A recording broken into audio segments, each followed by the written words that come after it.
사도행전 7장 1절로 8절까지 있는 말씀입니다. 위기를 축복의 기회로 라고 하는 제목으로 하나님 말씀 내려오기를 원합니다. 외국 어린이 동화 가운데 개미들의 사랑 이야기가 있습니다. 청년 개미 하나가 집 건너편에 사는 아가씨 개미를 끔찍이 사랑했습니다. 어느 날 용감하게 큰 길을 건너서 사랑하는 애인을 만나기 위해서 이제 달려가기로 결심을 합니다. 그런데 험하고 오래된 아스팔트 길이어서 제대로 건너갈지 그게 염려가 된 거예요. 그러자 염려가 된 아버지 개미가 아들 개미에게 건너갈 때 쓰라고 아주 기다란 지푸라기 2개를 등에다 엎여 주었습니다. 왜 이것을 가져가야 하느냐고 아버지에게 항의도 했지만 아버지 명이라 어쩔 수 없어 무거운 짐을 등에 업고 이제 청년 개미는 불평불만을 가득 안고 그 길을 건너갑니다. 조금 가다 보니까 아스팔트 갈라진 틈새가 나왔어. 그것은 상당히 넓은 것이었습니다. 그것이 개미에게는 보통 난관이 아니지요. 깊은 벼랑 때문에 앞이 턱 깔아막혀 있었던 것이지요. 그래서 낙담해서 주저앉아 버리는 그 순간 등에 업고 있었던 지푸라기 2개가 내팽겨쳐졌다는 것입니다. 그리고 그 틈새 사이로 떨어져서 그것이 그 틈새를 건너갈 수 있는 그런 다리가 되었다는 것입니다. 무거운 짐이라 생각했던 지푸라기 2개가 만든 구원의 다리를 건너 청년 개미는 아버지의 지혜를 칭송하면서 사랑하는 개미 여자친구를 만날 수 있게 되었다는 것입니다. 비슷한 이야기가 본문에도 기록되어 있습니다. 인생의 환난의 짐이 찬송의 이유가 될 수 있고 인생의 고난의 짐이 설교의 기회, 복음 전도의 기회가 될 수 있다라고 오늘 본문은 가르치고 있습니다. 우리가 첫 번째 살펴볼 내용이 뭐냐? 위기를 설교의 기회로 삼은 스데반 집사님의 모습입니다. 이제 스데반은 사도행전 7장에 들어가서 긴 변증과 설교를 하게 됩니다.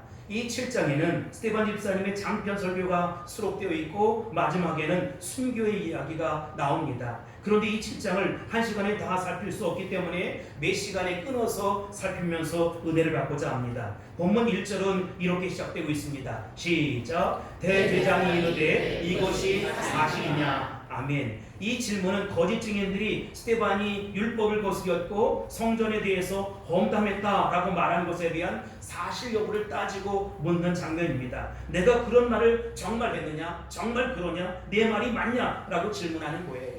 대제장이 스데반에게 이렇게 묻는 이유는 당시의 재판 관례에 따라서 이제 피고에게 고소한 내용에 대해서 변명할 수 있는 기회를 주는 것입니다. 그러나 이런 질문은 형식에 지나지 않는 것이지요. 왜냐하면 이들은 이미 짜놓은 각본대로 촉촉촉촉 움직이고 있었다는 것입니다. 스데반의 주장이 잘못되었다는 것을 트집 짜마서 스데반을 죽이려고 하는 음흉한 생각을 가지고 그들은 이런 질문을 했던 것입니다. 우리는 여기서 먼저 스데반이 자신이 맞은 위기를 오히려 설교의 기회로, 복음 전도의 기회로 삼는 것을 볼 수가 있습니다. 그는 구약 성경을 이제 설교하기 시작했어요. 특별히 스데반은 믿음의 조상인 아브라함으로 비롯해서 야곱 그리고 이삭과 야곱과 요셉을 부르시고 인도하셨던 그 내용을 먼저 이야기하고 있습니다. 2절로 4절입니다. 시작. 스데반이 이르되 여러분 부형들이여 들으소서. 우리 조상 아브라함이 하란에 있기 전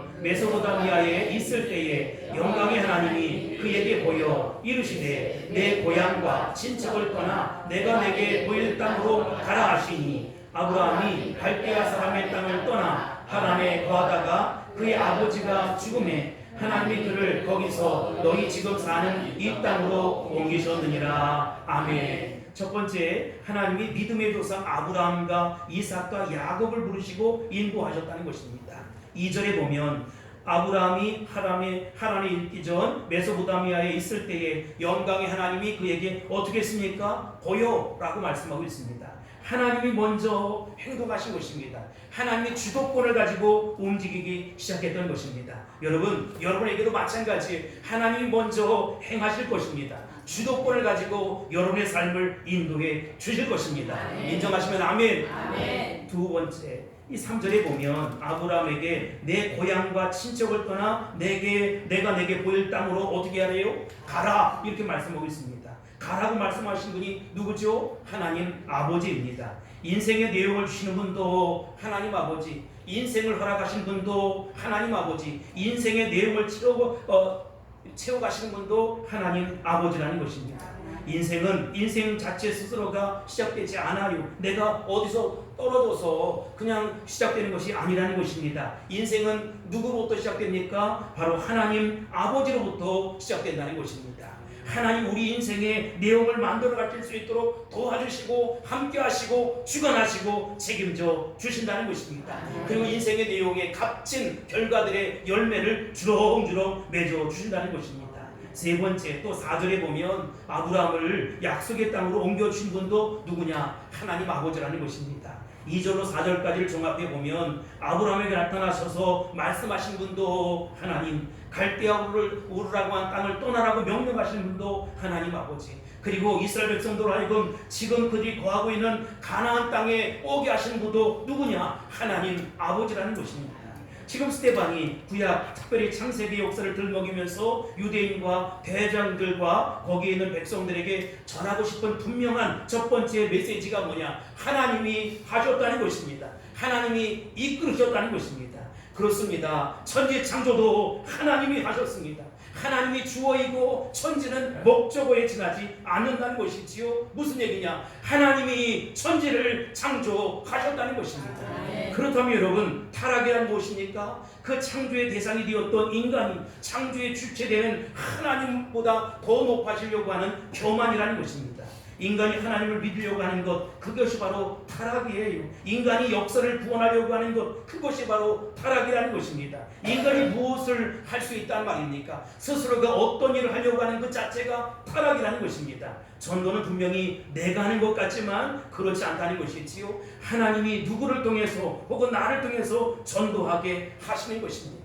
구제와 봉사는 누가 했습니까? 분명히 내 주머니에서 돈이 나갔습니다. 내가 한 것 같습니다. 그러나 하나님 아버지께서 나에게 긍휼과 사랑과 은혜의 마음을 허락해 주셨기 때문에 그 사명 감당할 수 있었던 것입니다. 이 교회는 누가 세웠습니까? 목사가 세우고 성도들이 세운 것 같지만, 사람들이 와서 예배하는 것 같지만, 하나님 아버지께서 주관하시고 하나님 아버지께서 이끌어가시고 하나님 아버지께서 책임져 주신다는 것입니다. 이것을 믿는 것이 신앙이고 하나님이 하셨다라고 말씀하는 것이 정확한 신앙의 고백이라는 것입니다. 대초에 하나님이 천지를 창조하셨고 인간을 창조하셨습니다. 인간이 죄를 지어 죽게 되었을 때 그 인간을 위해 구원의 행동을 하신 분이 하나님 아버지이십니다. 인간을 요청해서 하나님의 구원이 오게 하는 것이 아니에요. 인간이 어떻게 도와달라고 해서 하나님 온 것이 아니라는 것이지요. 복생자 예수 그리스도를 이 땅에 보내준 분이 하나님 아버지라는 것입니다. 그 하나님 아버지께서 예수 그리스도를 이 땅에 보내주시기 위해서 택하신 한 사람이 있었어요. 그 사람이 누구냐? 바로 오늘 본문에 등장하는 아브라함이라는 것입니다. 예수 그리스도를 이 땅에 보내주시기 위해서 택하신 왕가가 있습니다. 그게 누구냐? 다윗 왕가라는 것이지요. 아브라함의 자손, 다윗의 자손으로부터 예수 그리스도가 세상에 나오게 하신 거라는 것입니다. 이것을 전면에서 시작하신 분이 누구냐? 하나님 아버지. 사랑하는 성도 여러분, 하나님이 여러분을 부르셨다는 사실을 믿으시기 바랍니다. 하나님이 여러분을 이 세상에 오게 하셨고 한국 땅에 태어나게 하신 것입니다.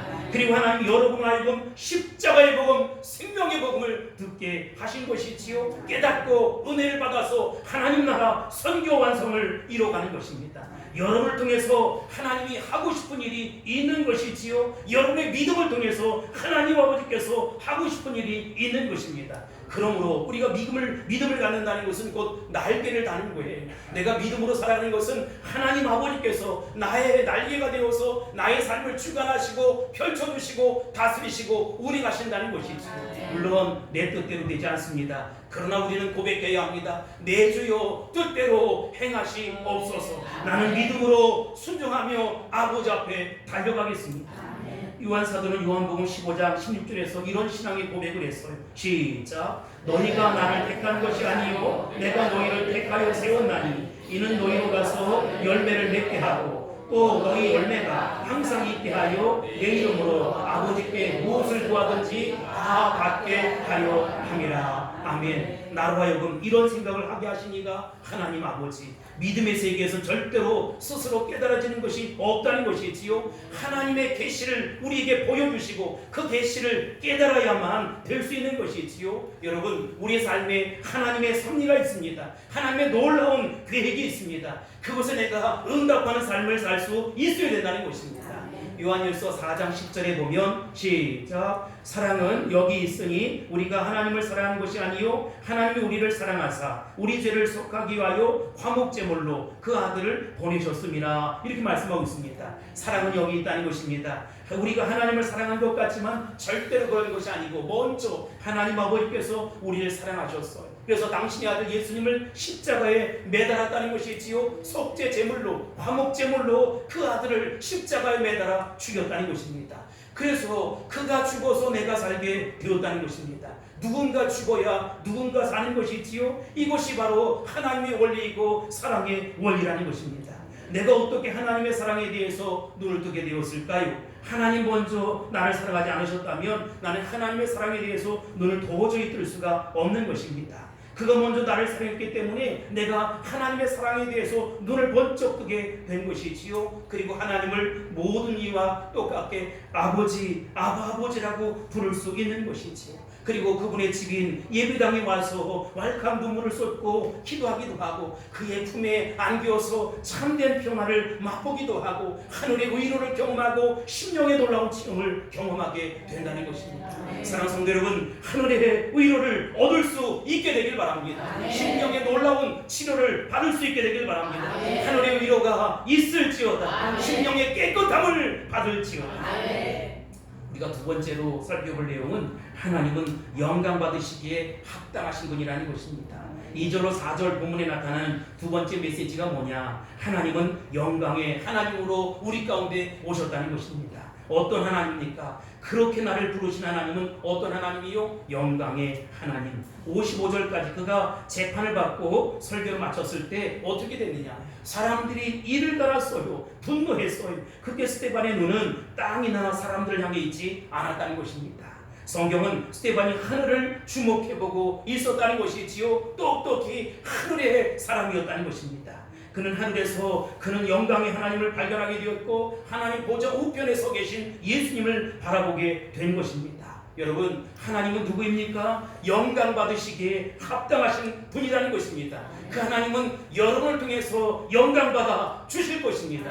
지금 인생은 엎치락 뒤치락 하고 수없이 눈물 흘리고 가슴 아리하고 정말로 내가 원치 않는 질병을 당하기도 하고 원치 않는 일들을 만나기도 하지만 믿음으로 살아갈 수 있게 되길 바랍니다. 기도하며 믿음으로 살아낼 수 있게 되길 바랍니다. 하나님 여러분을 통해서 영광 받아 주실 것입니다. 이것은 우리 인간이 계획한 것이 아니에요. 하나님 앞에 우리는 그저 어려운 가운데에도 감사하면서 경배와 찬양을 올려드릴 수 있어야 된다는 것입니다. 인간은 그저 하나님 앞에 영광 돌리기 위한 존재예요. 하나님은 영광 받으시기에 합당하신 분이라는 것입니다.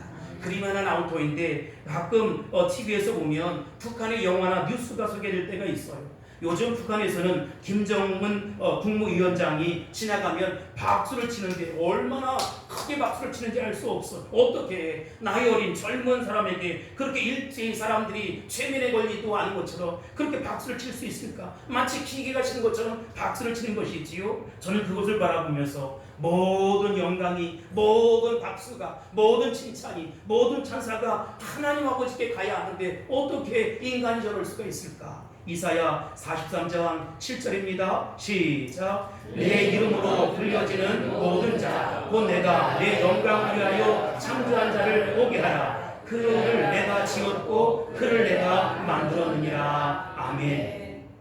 여러분, 인간이 진정으로 행복을 느낄 때가 언제인지 아십니까? 인간이 영광을 받을 때가 아니에요. 인간이 높은 자리에 있을 때가 아니에요.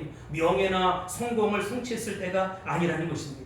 인간의 진정한 행복은 영광 받으실 그 하나님을 만났을 때라는 것이지요. 영광을 받으시기에 합당한 그분을 만났을 때 우린 당연히 감사와 찬양과 존귀를 올려드리는 것입니다. 이는 마치 참된 인간이 되는 본분이 육신의 부모를 존경하고 그들에게 효도하는 것과 똑같은 것이지. 아무리 훌륭한 자녀라 할지라도 부모를 제대로 섬기지 않는 자식은 참된 자식이 아니라는 것입니다. 세상에서 어떤 성취를 했고 위대한 일을 했다 할지라도 자신의 육신의 부모를 섬기지 못하는 인간은 인간이 아니라는 것이지요. 마찬가지로 인간의 참된 본분이 뭐냐? 하나님 아버지 앞에 영광을 돌리는 것입니다. 할렐루야. 아멘. 1996년 세상을 떠난 세계적인 그리스도인 저작가가 있어요. 헨리 나우엠이라고 하는 분이 있습니다. 그는 본래 캐톨릭 사제라는 것이지요. 그러나 그분이 쓴 글은 아주 복음적이에요. 그래서 우리 개신교 성도들도 그분의 책을 읽고 많은 감동을 받게 됩니다. 그분의 대표적인 저작 가운데 하나가 뭐예요? 상처받은 치유자 책이 나올 터인데, 이 책에서는 예수님을 이 땅에 오셔서 짧은 생애를 사셨던 예수님이다 이렇게 불러요. 그분이 얼마나 상처를 많이 받았습니까? 가장 사랑했던 제자들에게 버림을 당하고 배신을 당하고 홀로 던짐을 받게 되고 마지막에 십자가에 못 박아 죽임을 당하는 고통을 당해야만 했어요. 짤막한 33년의 인생을 살지밖에 못했던 그분은 온갖 상처를 다 받으신 분이라는 것입니다. 그러나 그분의 상처를 받았기 때문에 그분은 상처받은 인생을 이해할 수 있다는 것이지요. 그들의 눈물, 그들의 아픔, 그들의 고통을 공감하신다는 것입니다. 그리고 체율 함께 느끼는 것입니다. 함께 아파하는 것입니다. 그러기에 그는 가장 효율적인 우리의 치유자가 돼 주신다는 것입니다. 그래서 헨리 나우에는 예수님을 가리켜서 상처받은 치유자다 이렇게 말할 수 있는 것이지요. 그러나 그는 한 걸음 더 나가서 우리가 예수님의 제자라면 우리도 상처받은 치유자의 모습으로 살아갈 수 있어야 된다는 것입니다. 다른 사람은 나를 어떻게 대하든, 다른 사람은 나를 어떻게 바라보든 그게 중요한 것이 아니에요. 예수님이 온갖 상처 속에서도 상처받은 오히려 치유자가 되었던 것처럼 사랑하는 성도 여러분, 하나님 영광을 위해서 치유자가 될 수 있게 되길 바랍니다. 여러분들이 축복의 통로가 될 수 있게 되길 바랍니다. 구원의 파이프가 될 수 있게 되길 바랍니다. 그렇게 될지어다. 그렇게 되기를 선포합니다. 우리가 세 번째 살펴볼 내용이 뭐냐? 무언가 과정을 겪게 하시는 하나님의 모습이라는 것입니다. 세 번째 메시지는 하나님이 인간을 인도하실 때 반드시 어떤 일련의 과정을 거쳐서 인도해 가신다는 것입니다. 하나님은 믿음의 조상 아브라함을 부르실 때 어디서 불렀느냐? 먼저 갈대아 우르라고 하는 땅에서 부르셨어요. 갈대아는 아브라함이 태어난 고향이었고 일가 친척들이 사는 곳이었어요. 또한 하나님은 아브라함을 약속의 땅, 언약의 땅으로 곧바로 직동해서 가지 않게 하시고 하란에 머물게 하셨다는 것입니다. 그런데 하란에 잠시 머물렀지만 그것은 약속의 땅이 아니었어요. 그러나 하나님은 아브라함을 하란에 잠시 동안 머물게 하셨어요. 이건 굉장히 중요한 이야기입니다. 영적인 비밀이 담겨 있는 것이지요. 아브라함은 일정한 기간 동안 하란에 살아야 했어요. 이 일정한 기간이란 그 아버지 데라가 이제 죽을 때까지입니다. 그는 아버지 데라가 죽을 때까지 임시적으로 하란에 머물면서 살 수밖에 없었어요. 물론 하나님을 섬겼겠지요. 이것은 아브라함을 영적인 사람, 하나님의 사람, 말씀의 사람, 은혜의 사람, 축복의 사람으로 훈련시키는 하나의 과정이었다는 것입니다. 하나님은 우리 인생을 하나님의 궁극적인 목표에 두지 아니하시고 목표는 아니지만 거기까지 가게 하는 한 과정을 겪게 하세요. 여기서 여러 가지를 하게 한다는 것입니다. 우리 지금 사는 인생은 우리의 목표가 아니에요. 이 세상이 우리가 가야 할 마지막 목표가 아니라는 것입니다. 이 땅은 잠시 이렇게 있다 가는 것이지요. 길게는 100년 정도 사는 그런 인생이라는 것입니다. 이곳이 바로 영적인 하나님이라는 것입니다. 언젠가는 훌쩍 이곳을 떠나가야 합니다. 우리가 의지하고 신뢰하고 이 보호의 온실에서 살아갔던 그 모든 것, 친척, 사랑하는 가족들, 그리고 부모, 형제를 다 떠나는 일련의 과정이 있을 거예요. 그 다음에 궁극적인 목표는 아니지만 임시로 거주하는 이 땅에서도 우리 어떻게 살아가야 되느냐? 하나님 영광을 위해서 살 수 있어야 된다는 것입니다. 하늘에 머무는 그 순간에도 내가 고통스럽고 어렵고 괴롭고 가슴앓이 하지만 하나님의 도시의 손길을 기억하면서 영에 속한 자, 말씀에 속한 자, 하나님의 은혜에 속한 자의 모습으로 살 수 있어야 된다는 것입니다. 제임스 그레이라고 하는 사람이 유명한 신학자인데 이런 말을 했어요. 함께 읽어볼까요? 시작. 곤양길 가는 것이 확실하다면 그 도상에서의 조그만 어려움이야 내가 얼마든지 견딜 수 있지 않겠느냐. 여러분, 곤양길 가는 것이 확실하다면 그 도상에서의 조그만 어려움이야 내가 얼마든지 견딜 수 있지 않겠느냐는 것입니다. 언제 하나님을 떠나야 합니까? 잘 몰라요. 그냥 있을 뿐이에요. 기다릴 뿐이에요. 선교와 또는 전도가 무엇입니까? 기다리는 것이지요. 신앙이 무엇입니까? 어떤 의미에서는 하나님의 약속의 말씀을 붙잡고 기다리는 것이지요. 그 기다림의 현장에서 자포자기하는 것이 아니라 될 대로 되라지 하고 사는 것이 아니라 우리는 그저 십자가 복음 붙잡고 사랑하고 용서하고 순종하고 복음 전하고 충성스럽게 사명 감당하는 것입니다. 미국에 아주 괴팍한 여류 문학가가 있었어요. 남편은 큰 사업을 하는 사람이었는데 이 분을 만났지만 이 여류 문학가는 그저 그 집안에서 글 쓰는 일에만 전념하고 누구도 만나지 않고 그렇게 살아가는 거예요. 그런데 여러분, 끔찍하게 사랑하는 외아들이 하나 있었는데 그를 얼마나 애지중지했는지 알 수 없어요. 그런데 고등학교 다닐 즈음 교통 친구들과 차를 타고 여행을 가다가 교통사고 나서 그 자리에서 죽사하고 맙니다. 그녀는 큰 충격에서 헤어나지 못하는 것이지요. 제정신이 아닙니다. 집이 부유해서 별별 치료를 다 해봤지만 도저히 회복이 되지 않는 거예요. 권유를 받고 여행을 가보았지만 잠시뿐 회복이 되지 않았어요. 글 쓴 일에 몰두하려고 했지만 더 이상 정신을 집중할 수가 없었고 그 고통과 아픔의 현장에서 헤어나지 못하고 비틀거림에 잔을 마시며 살아갑니다. 그러다 어느 한순간 이 여인이 갑자기 치료를 받게 되었습니다. 어떻게 치료를 받게 되었느냐 하면 자기 아들과 함께 자동차를 타고 있다가 죽은 아이의 어머니를 만났기 때문이라는 것이지요. 일체 자기 집안에 이웃을 들이지 않았는데 이제 외부와 단절된 삶을 살았는데 이 괴팍한 여름문학가가 처음으로 자신의 집에 문을 열고 이웃을 받아들이게 되었고 회복되게 되었다는 것입니다.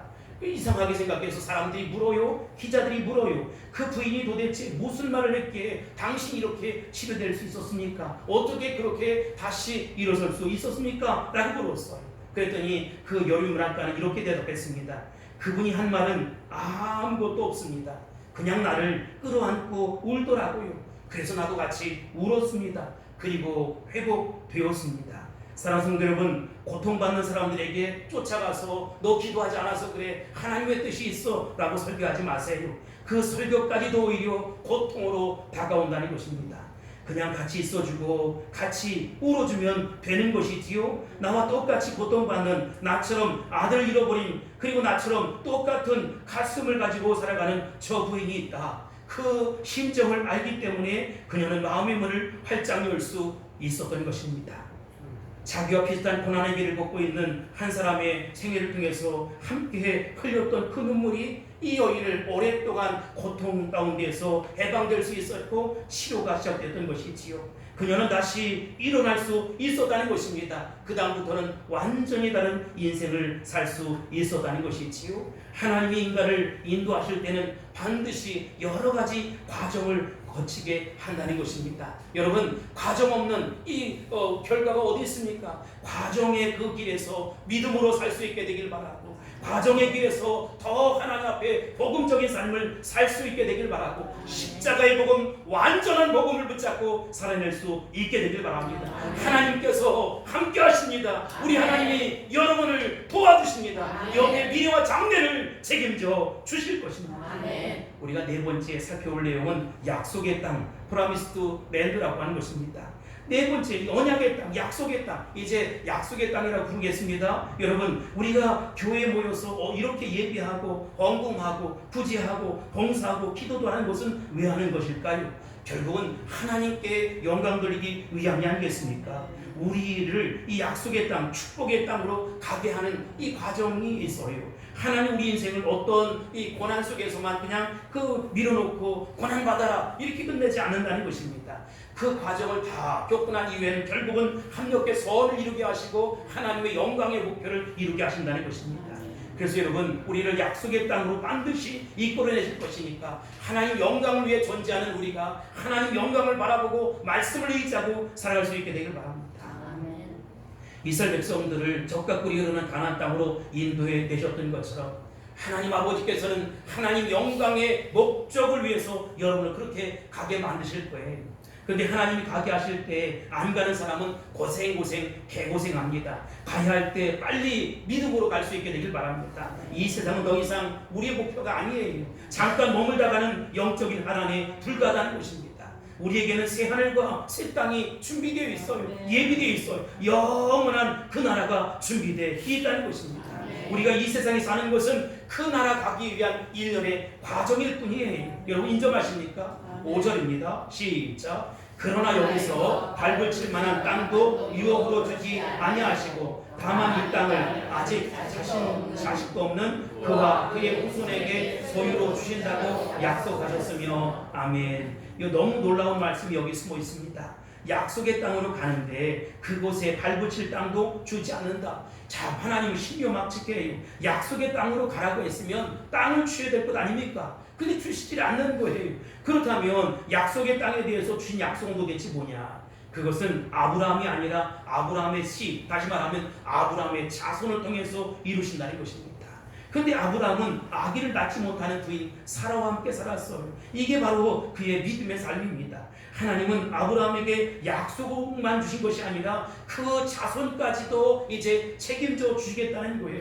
근데 이것을 이해할 수가 없는 것이지요. 여러분 얼마나 놀라운 하나님이십니까? 저는 여러분이 이런 놀라운 하나님의 인도하심을 경험하고 체험할 수 있게 되길 바랍니다. 영적인 눈을 떠야 합니다. 내가 예수 믿는데 왜 이렇게 어려움이 있어? 내가 신앙생활 하는데 왜 내 일이 잘 안 되는 거예요? 왜 안 되지요? 더 좋은 것 주시려고, 더 귀한 믿음, 더 보배로운 믿음 갖게 하시려고 하나님께서 이리저리 뒤틀어서 가게 하신다는 것입니다. 영적인 눈을 떠야 합니다. 영적인 눈이 띄어질지어다. 하나님이 주시려고 하는 축복은 여러분에게만 있는 것이 아니에요. 어쩌면 여러분 발붙일 땅도 없을지 몰라요. 그러나 하나님 아버지께서는 여러분의 후손, 자자손손 때대에 이 약속을 반드시 이루고야 마신다는 것입니다. 특별히 이 말씀은 임종에 직면한 사람들이 아주 실감을 할 거예요. 왜냐하면 죽음을 직면한 사람만이 세상에서 자기가 피투성이 되며 고생해서 모았던 돈과 재산과 물질이 정말 아무 소용없구나 라고 하는 것을 실감하게 되는 것이지요. 큰 집에 누워 있습니다. 수많은 땅이 있습니다. 땅 문서가 있습니다. 큰 공장이 있습니다. 그러나 나는 3개월에서 6개월밖에 살지 못한대요. 그렇다면 여러분 그 공장과 돈과 많은 물건들은 도대체 무슨 의미가 있느냐 이거지요. 하나님의 약속은 물질에 있는 것이 아니라는 것입니다. 하나님의 약속은 세상의 부유함에 있는 것이 아니라는 것입니다. 하나님의 약속은 더 깊고 넓고 높고 오묘한 데 있다는 것입니다. 영원한 데 있다는 것입니다. 6절로 7절입니다. 시작. 하나님이 또 이같이 말씀하시되 그 후손이 다른 땅에서 나그네가 되리니 그 땅 사람들이 종으로 삼아 400년 동안을 괴롭게 하리라 하시고 또 이르시되 종 삼는 나라를 내가 심판하리니 그 후에 그들이 나와서 이곳에서 나를 섬기리라 하시고 아멘. 스데반이 말하고 있는 사건들은 구약 성경에서 역사적으로 모두 성취된 사건입니다. 이것은 동시에 약속의 모든 자녀들이 겪어야 할 고난과 시련이기도 합니다. 약속의 땅보다 더 중요한 것은 하나님의 약속이에요. 그리고 약속의 자녀들입니다. 그런데 우리 자녀들이 온실에서 자라는 것을 원치 않는 것처럼 하나님도 온실 안에서 쭈쭈쭈쭈 하면서 자라길 원치 않으세요. 400년 동안 종살이하고 노예살이 하는 것입니다. 8절 시작. 할례의 언약을 아브라함에게 주셨더니 그가 이삭을 낳아 8해 만에 할례를 행하고 이삭이 야곱이 우리 12조상을 낳으니라. 아멘. 하나님은 언약의 자녀들에게 할례의 언약을 주셨어요. 성경 본문에 보니까 하나님이 할례의 언약을 도저히 임신할 수 없는 그 상황에서 주셨다는 것입니다. 아니 임신할 수 없는데, 애를 낳을 수 없는데, 아들을 낳을 수 없는데 어떻게 할례를 한단 말입니까? 남자들의 포경수술을 어떻게 할 수 있단 말입니까? 아브라함은 임신할 수 없는 상황에서 믿음으로 반응했어. 그랬더니 믿음으로 반응했더니 하나님의 기적이 나타나더라 이 말이지. 여러분 믿음으로 반응하면 역사가 일어납니다. 믿음으로 반응하면 기적을 맛보게 됩니다. 믿음으로 반응하면 하나님의 능력을 맛보게 되는 것입니다. 그렇게 믿음으로 반응하니까 이삭을 낳았고 이삭은 야곱은 12자녀를 낳았어요. 이것이 바로 믿음의 세계, 영적인 세계라는 것입니다. 아기를 낳을 수 없는 부인에게서 이런 일이 일어났어요. 하나님은 불가능을 가능케 하시는 하나님입니다. 하나님 없는 것을 있게 하시는 하나님입니다. 하나님 막힌 것을 뚫는 하나님이라는 것입니다. 나를 위해서가 아니라 당신의 영광을 위해서, 우리 자녀들을 위해서 그렇게 할 것입니다. 그러니 여러분, 그분의 영광을 위해서 살아갈 수 있게 되길 바랍니다. 여러분은 하나님 앞에 영광된 존재들입니다. 믿음으로 반응하면 역사가 일어납니다. 믿음으로 반응하면 기적이 일어납니다. 믿음으로 반응하면 하나님의 세계가 펼쳐진다는 것입니다. 우리는 너무나 자기 이성으로 하나님을 제한해요. 불신앙적인 모습이지요. 내가 못하니까 하나님도 못할 거야 생각하는 것입니다. 저는 최근에 우리 교회 주변의 모습들, 그 믿음 없는 불신앙의 모습들을 많이 보게 됩니다. 우리는, 교회는 사실 얼마나 믿음이 없는가를 매일 확인하는 것이지요. 너무나 믿음이 없어요. 믿음의 눈이 없어요. 자기들이 못하니까 하나님도 못한다고 설레발을 치는 것입니다. 나는 못해도 하나님은 하십니다. 여러분의 믿음을 내려놓을 수 있게 되길 바랍니다. 그리고 이제 믿음으로 가보시기 바랍니다. 믿음의 세계로 들어가면 신비의 세계가 펼쳐지게 될 것입니다. 여러분의 인생에 신비한 세계가 기다리고 있다는 것입니다. 여러분의 자녀에게 신비한 인생이 기다리고 있다는 것입니다. 지금 비록 여러분의 자녀들이 부모의 말도 듣지 않는 반항아이고 성격도 나쁘고 공부도 그럭저럭하고 그렇게 걱정거리가 되는 거예요. 그러나 여러분, 믿음으로 반응하고 기도할 수 있게 되길 바랍니다. 여러분들이 믿음으로 기도하면 여러분의 자녀는 반드시 하나님 굳건한 말씀 위에 돌아오게 될 것입니다. 그리고 축복된 존재가 될 것입니다. 그들에게 믿음의 세계가 펼쳐질 것입니다. 신비한 세계가 열릴 것입니다. 이와 같은 은혜가 있을지어다, 나타날지어다. 그런데 우리가 섬기는 교회는 두 가지 반응을 할 수 있어요. 위대한 성취를 할 수 있는 교회로 발돋움할 것이냐, 아니면 그저 그렇게 전통에 파묻힌 무덤 같은 교회가 될 것이냐. 그것은 우리 선택은 기도해서 우리가 선택하는 것이지요. 내가 위대해서가 아니라 하나님이 위대하시잖아요. 위대한 하나님을 믿으면 그렇게 위대한 역사가 우리를 통해 일어난다는 것입니다. 스테반은 그것을 본 것이지요. 그래서 믿음으로 죽을 수 있었던 것입니다. 여러분은 무엇하러 예배 옵니까? 목사의 설교 한번 들으러 옵니까? 아니면 예배하는 가운데 주의 의로를 받으러 옵니까? 믿음을 갖게 되길 바랍니다. 위대하신 하나님을 맛볼 수 있게 되길 바랍니다. 나는 아무것도 할 수 없지만 내 안에 주님은 모든 것을 할 수 있다고 그렇게 의뢰할 수 있게 되길 바랍니다. 나는 가진 것 없고 진짜 하나님께서 별볼일 없이 땅 한 평 없지만 여러분, 축복의 하나님을 만나보세요. 하나님께서 역사해 주실 것입니다.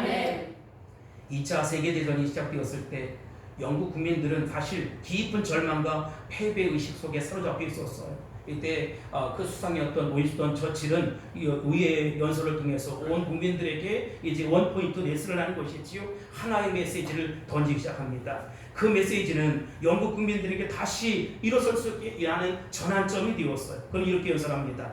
사랑하는 대영제국 국민 여러분, 우리 이제 내 시대를 기록하고 새로운 시대를 맞이하기 위한 마지막 기회의 싸움을 앞두고 있습니다. 이것은 반드시 이겨야 할 싸움이고 우리는 반드시 이길 수 있습니다.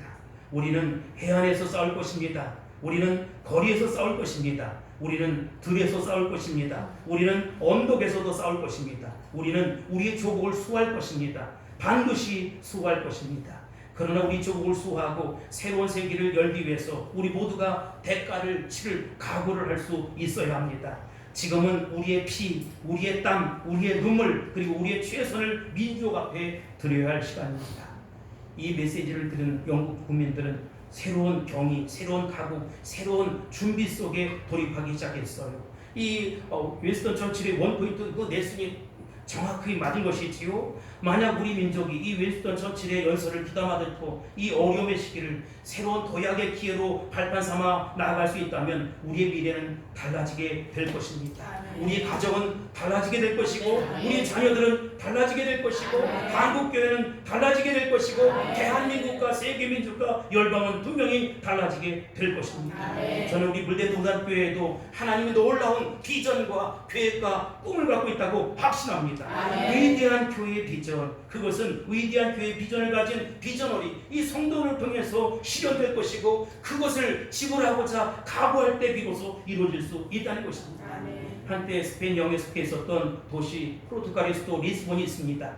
이 항구 도시의 끝에는 큰 바위가 하나 있었는데 이 바위에는 다음과 같은 말이 쓰여져 있다는 것입니다. 이제는 끝입니다. 이 너머에는 아무것도 없습니다. 그런데 1492년 한 사나이가 이 항구에서 자그마한 배에 오르면서 일단의 무리들과 함께 배를 타면서 이렇게 외쳐대기 시작했습니다. 이 바위에 새겨진 글은 사실이 아닙니다. 여기는 끝이 아닙니다. 이 너머에는 위대한 희망의 세계가 펼쳐져 있습니다. 이렇게 외친 사람이 누구냐? 바로 크리스토퍼 콜럼버스라고 하는 사람입니다. 15세기 말 유럽 남부는 두 차례에 거쳐서 커다란 지진이 일어났고 콜레라와 페스토가 휩쓸고 있었어요. 많은 사람들이 죽어갔어요. 많은 가족들, 사랑하는 이들을 다 잃어버렸어요. 유럽 사람들은 깊은 절망 속에 주저앉아 있었고 낙담하고 있었다는 것입니다. 그때 다로이 실망을 거부하고 희망의 세계로 이제 배를 띄웠던 것이지요. 이 사람이 바로 콜럼버스라고 하는 사람입니다. 그는 사투 끝에 마침내 신대륙을 발견할 수 있었다는 것입니다. 사랑하는 성도 여러분, 우리 스테반 집사님처럼 크리스토퍼 콜럼버스처럼 지금은 산소망을 가져야 할 때라는 것입니다. 나를 이 땅에 왜 존재하게 하느냐, 오늘까지 왜 살게 하셨느냐. 여러분, 하나님 영광을 위해 존재하는 것이고 하나님 영광을 위해 살게 하신 것입니다. 우리에게 다가온 그 위기를 여러분 축복의 기회로 삼을 수 있어야 된다는 것이지요. 위험하지만 기회를 창출해낼 수 있어야 된다는 것입니다. 하나님의 축복이 임할지어다. 하나님의 은혜가 나타날지어다. 바로 저와 여러분을 통해서 이루어질 수 있게 되길 예수님으로 축복합니다. 축원합니다. 할렐루야. 기도하겠습니다. 우리의 모든 것에 모든 것이 되신 주님 감사합니다. 크리스토퍼 콜럼버스처럼 희망을 가지고 피조놀이가 뒤로 나갈 수 있게 붙잡아 주옵소서. 윌슨 처칠이 얘기했던 것처럼, 스테반이 얘기했던 것처럼 정말로 우리가 하나님 영광을 위해서 땀 흘리고 애쓰고 수고하고 대가를 지불하며 나갈 때 하나님 크신 영광이 드러날 수 있도록 축복하여 주옵소서. 우리 성도들을 통해서 나타나게 하옵소서. 우리 자녀를 통해서 나타나게 하옵소서. 예수님의 이름으로 간절히 기도하옵나이다. 아멘.